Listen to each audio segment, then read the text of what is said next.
Right, we're very excited to be up here. Just as a way of introduction, I'm Ciaran, Group Business Director at Acast, the world's largest independent podcast company. And I'm super excited to be up here with some amazing minds across the media landscape. So firstly, we have Sandra from Open Door. We have Dan from Publicis and Sally from Enigma, who came down from Newcastle this morning at 6 a.m. Good on you, Sally. All right. Before we get into it, tell me what you're currently listening to.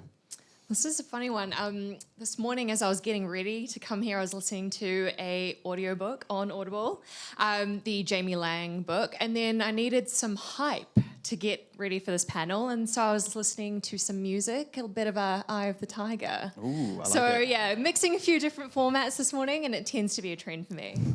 I've gone beyond engagement into obsession with a podcast called The Two Johnnies, which is two lads called Johnny hosting a podcast. Yeah, but I'd be interested to see if anyone here has heard it because thank you. It was always a popular podcast, but it exploded in the last 2 years when one of the guys in the podcast got catfished. They've stitched all the chapters of that into one big 2-hour-long podcast, which I consumed in a day yesterday, and it's all I can think about. Busy day? Busy day, yeah, busy day. Sally? My consumption jumps around a lot, I would say, sometimes in line with my mood. But at the moment, I'm really into American politics broadly. And the BBC do a really good podcast called Americast, 3 episodes a week, very interesting, and a good sort of analysis on, I think they call it What He's Done Today. So, it's a good one. I love that. A nice mix between the three of you. So obviously we saw in the State of the Nation report that digital audio advertisers and media agencies are increasing their spend in it. It's becoming more of a considered activity on the plan. What are the main reasons that your clients are investing in digital audio? Dan, I'll go to you first. Yeah, man, it varies. I mean, we get loads. It was interesting to see in the State of the Nation report that measurement continues to be a challenge. So we get, what we do is try and talk to clients about what they're trying to achieve and ensuring they have the tracking in place to report on that in their PCR. So it's very much, for a lot of clients, about getting started on the journey. So you find a lot of clients they want to do podcasting or digital audio because consumption is growing, but it's what do you want to do for the brand within that? Are we looking to drive attribution? Are we looking to drive conversion? Are we looking to build reach? So a lot of them are just, we just want to drive reach, we want to get started, and some of them are a lot more developed in theirs. They've done engagement, they've done integration, and they want to look to what's the next chapter for them and how they use the channel more broadly. Yeah, and I think reach is obviously a great point. We saw in the report that it's the #1 driver for investment in digital audio. Sally, what about you? Yeah, I guess it's kind of a conversation around having the ability to have the best of both worlds at the moment. So obviously reach is a factor there, and particularly from a podcast perspective, some of those larger titles. But I think as well the niche targeting ability, and I know in the ANZ talk we sort of heard about not forgetting the smaller titles, and I think for us we've really leaned into that. We work with the university in partnering with some of those smaller titles to promote certain degrees. And I think as well with that, obviously the entry level from a costing perspective is a lot lower. So particularly when there is a bit of hesitation around investing in the space and not having to commit a huge amount of dollars, that does make sense. So using that as sort of a foundation for the test as well, and obviously hoping it's successful, we can expand from there. Yeah, I think leveraging the long tail of podcasts is kind of key for those smaller brands. Sandra, are you seeing any kind of barriers to entry from your side into digital audio or podcasting? I think some of it was nodded to earlier around not having the visual piece being associated with audio. Like a lot of FMCG brands are kind of hesitant to play in the audio space because you're not seeing that product, and it's so important for them to win on shelf. The way that we've managed to kind of get around that is finding that content or context and delivering kind of brand rub off the back of it. If I think about one of the products that we were kind of looking to go to market with, it was for menopause, and you could do a reach play trying to find that kind of audience demo and, prime everyone, or you could find content that strongly aligns, position it and use it as an education play. And I think it's kind of getting them to think that sure, you're not seeing the product, but you could use it to do the long-form education because we know it's more leaned in. The attention is there as opposed to kind of that leaned back, when you're consuming video, that's kind of what it's offering. We've kind of got a better opportunity here with audio for them. Yeah, and I think from the OMD research, we saw that mental image stat was quite strong for audio. And obviously with visual elements, we've seen a huge kind of progression in video and social. Obviously just chatting with Artimone, and she uses her socials as well to promote her content. And video is becoming a lot more prevalent in podcasting, with a lot of podcasters releasing episodes on YouTube and other social channels. Firstly, how do you guys consume your podcast? Do you listen or do you watch? I'll go because I don't watch podcasts. I listen to them. They're in the headphones. I do follow a lot of podcasters on social that I don't necessarily listen to their podcast regularly, especially on TikTok, where they make great jokes. There's a good content from both radio shows and podcasters who are just getting the best bits and the snippets. And you get integration into the video, but like, I don't know if it's rude to say, but it's a secondary concern, because when you're looking to partner with talent and do a podcast, the podcast is where the value is.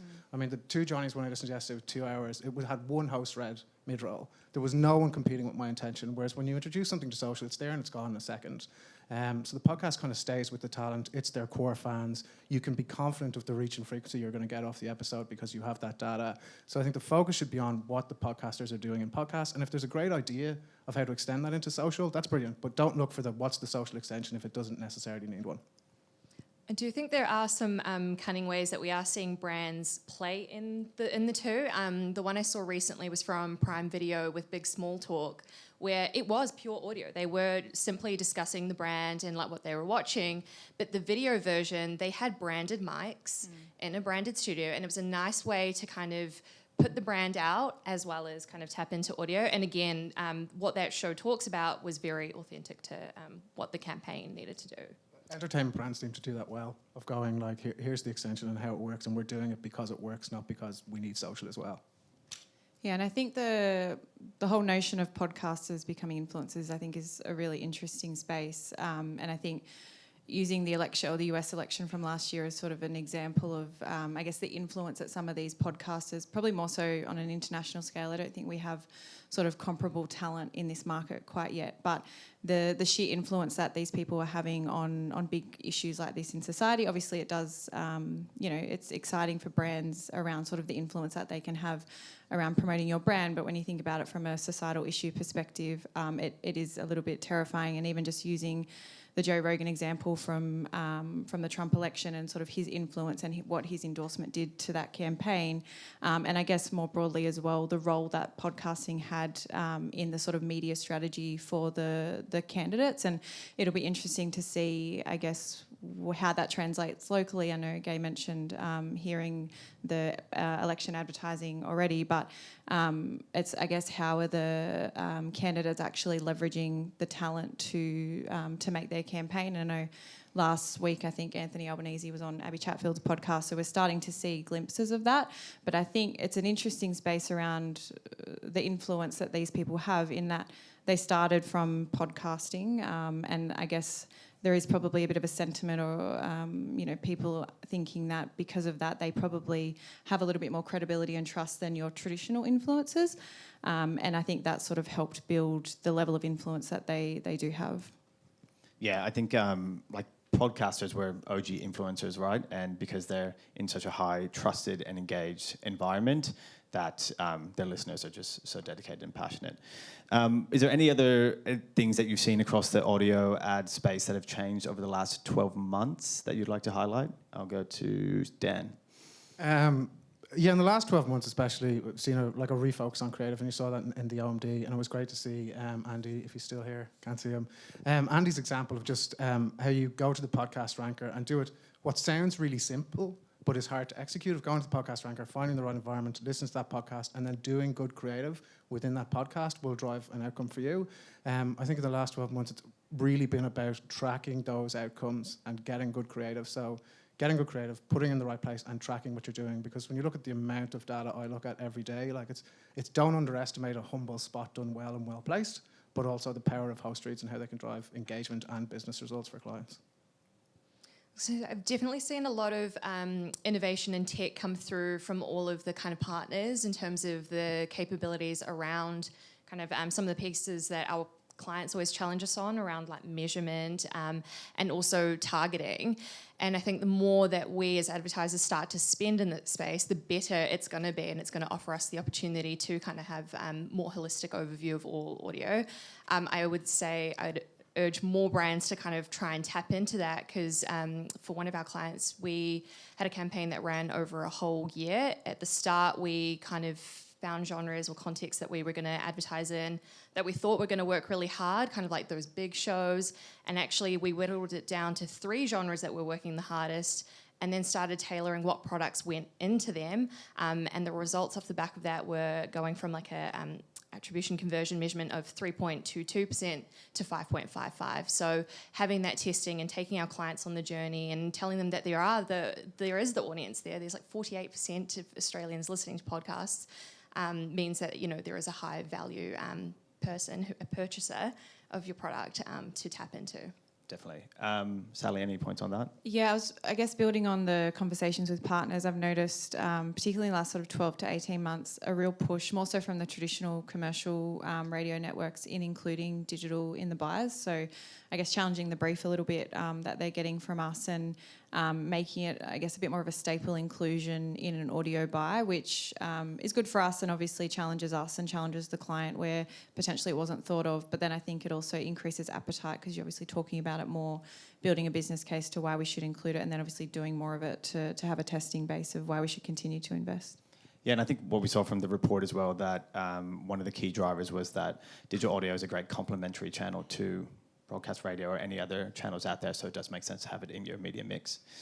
Okay, well, looking ahead, what do you think we'll see more of in 2025? Bit of a two-pronged question. So what do you think we'll see as an industry, but then what would you as individuals like to see in 2025 in digital audio?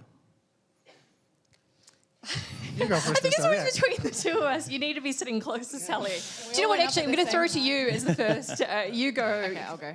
No, I really liked the announcement out of the CRA conference the other week around the unified buying audio ID. I think that's a good move for the industry. I think as a planner and a buyer, the fragmented space of digital audio, and I guess all broadcast channels, it is still a challenge for us. So anything where we can unite that, I think, is a welcome change from our perspective, and it does make our lives a little bit easier. So anything around, you know, industry coming together to solve some of those challenges is obviously something that we'd like to see more of.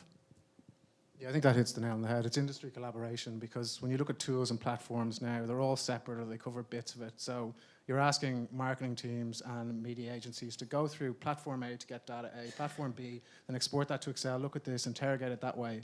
When you can't get a total landscape overview in clear, credible data that makes it easy to do, like, people just won't do it. They'll decide to spend the money elsewhere where they can get that clear data. So the ID is a great starting point for getting a kind of unified version, but we need that unified version in order to continue to drive growth.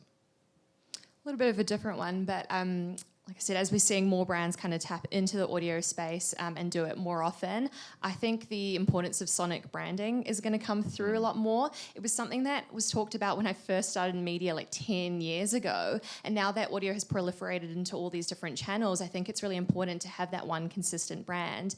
And for those of you who are from New Zealand in the room, there's this one jingle that I always kind of like remember. There is nothing like a crown, like picking it up and putting it down, and it's for a forklift company. And I've still remembered it 20 years later, but I think it's just that kind of idea that you can, with audio, have like a really smart brand that is consistent and people will remember it. Yeah, I think sonic branding is key in the audio space, and a lot of clients are tapping into it a lot more that are using audio, and it just kind of comes down to really tailoring your creative to make it relevant for where you're advertising. We are just hitting 11 o'clock. I'm not sure if we want to go to questions. Are there any questions in the room for the panelists? I've got one on Slido I can throw to you guys, and you've tapped on it a little bit, but it's digging a bit deeper on that video element and thinking around, so I guess that starting point more as YouTube as a video podcast area. Is that an investment priority, something you're looking at, something you're playing with at the moment? I'd say it depends on title. Like, YouTube for podcasts is not a massive part of the consumption. So it will grow with video, and as they build out features and as more people move to video consumption of podcast content, but it's not the primary driver. Like, we're there for the engagement of audio, we're there for the talent connection, we're there for like the reach and frequency you can build across the digital audio ecosystem outside of podcasts. So if there's a good idea of what to do, that's great. If it gives a client peace of mind that someone can see the brand, it's great. But we're there for the podcast, not the 7 to 8% of people who might watch it on a video on YouTube specifically.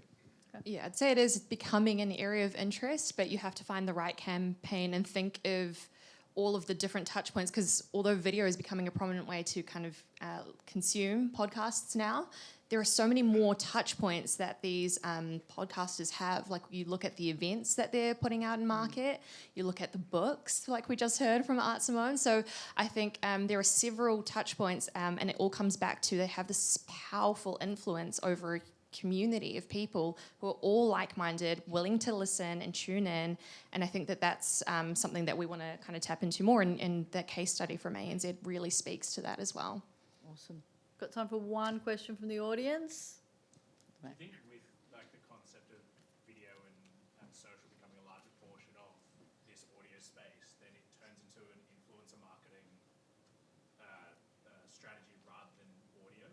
Yeah. Do you think that we're tending to now, as buyers, go down this pathway of looking at the influencer to do cross-channel media mix rather than looking at audio as this specific channel? Yeah, I think so. And I probably struggled the most with this question because I personally find it does blur the lines a lot, and you kind of lose, I guess, to your point, the reason that you're buying into a podcast and the strategy behind that when it does move into that video space. It's like, is it not just then a traditional YouTube influencer buyer versus the podcast? So, and it obviously varies. And I think the whole thing about podcasts, and I guess coming back to the influence, is there's no rules around bias, and that's obviously the same that applies to influencers. So there is the ability to really have an impact there with the partnerships that you do. But then it just, comes back to, well, why wouldn't you just partner with an influencer versus doing it through the podcast? It kind of just all becomes one big buy, really. Yeah, it's just a shift in the influencer campaign becoming anchored by a podcast rather than being anchored by what they're doing on Instagram. Like, this is our anchor point where we can be confident of a delivery of an audience, and then they can do stuff outside of that. But it's the shift between, like, just, are we calling it an influencer campaign or a podcast campaign? Like, it can be an influencer campaign, you're just anchoring that in the podcast. I would also say that that's one buy type. Like, although the podcasts are like grounded in a host, like, you don't have to tap into it from that aspect. Like the campaign that I was talking about in the journey we took our clients, that was a pure audio strategy where we were simply trying to find who would be someone that would want to kind of listen to our message and putting it in the right environment. And that pure audio strategy worked just as effectively, if not more, than going down this like single kind of podcast integration angle. I think there's what we're kind of talking around here is that there are more ways to buy, and it's only growing, and we just need to continuously try and get in on that journey and find what's right for our clients and our campaigns. Brilliant. Thank you. Thank you all. Thank you. Ciaran. Thank you, guys. So